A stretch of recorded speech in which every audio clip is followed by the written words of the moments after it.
Hello there. So, I was reading the Jesuit Relations a couple of months ago and I stumbled across something kind of interesting. So one of my persistent research rabbit holes has to do with Iroquoian religion. What did people believe back in the olden days? It's kind of a difficult topic to research because your searches will get polluted by all kinds of different fronts. One of the primary sort of pollutants is going to be modern day traditionalism, the Longhouse religion, Handsome Lake stuff. And while that is sort of useful for understanding the old religion, it's not the old religion itself. There's 400 years of evolution in between them. Handsome Lake has also got a lot of Christian influence in it. Christian influence is another sort of major issue. Quite early, even in like the 1650s or so, you get these elements of Christian mythology bleeding into Iroquoian mythology. So one of the ways that I'm trying to research this is I'm going back through all these old missionary writings and looking at any indigenous stories that they might have recorded. There was one story which I found really interesting. I want to talk a little bit about it today. I think it was in Jeune's relation. If it wasn't in Jeune's relation, it was in Bebeuf's relation. This story stuck out to me because it was basically Orpheus and Eurydice. Now, you all know the story of Orpheus and Eurydice, I'm not going to repeat it. This was basically like an indigenized version of that. Really weird. I'm not going to read it out here because it's really badly told. Jeune is not a storyteller. It's been translated and translated and translated. It's just a terrible version of a story. He also fills it full of like pauses and snide remarks and just complaining about how stupid this story is. Oh man, can you believe that these primitives believe this? So why are these two things so similar? Two possible explanations for it.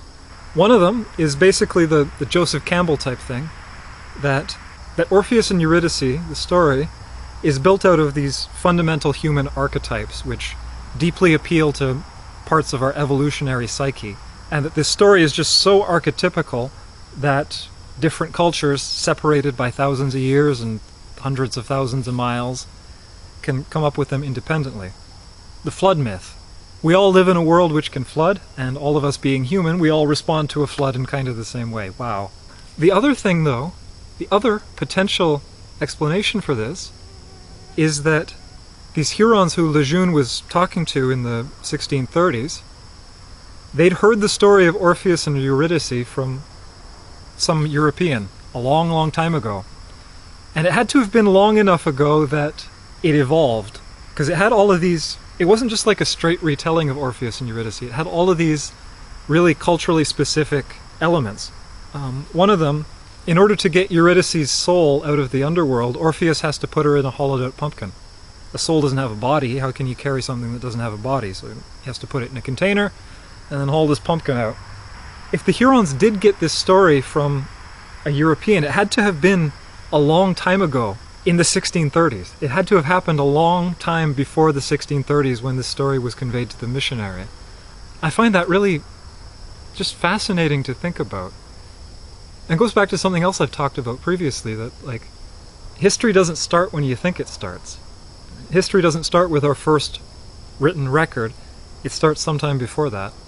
So maybe out on the east coast, some Basque trader, he's visiting the Mi'kmaq, and they're sitting around a fire gabbing in their pidgin trade language, and people are telling stories, and one of the Basque guys tells a story.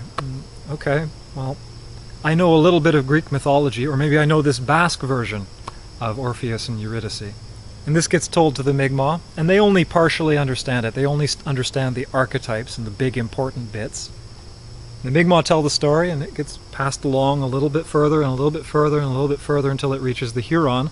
So by the time it comes to Jeune in the 1600s, you've got this story which has gone through all of these different modifications and permutations and translation issues, so on, so on, so on.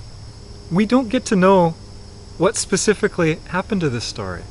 So this Huron version of Orpheus and Eurydice, is this a genuine Huron myth from time immemorial?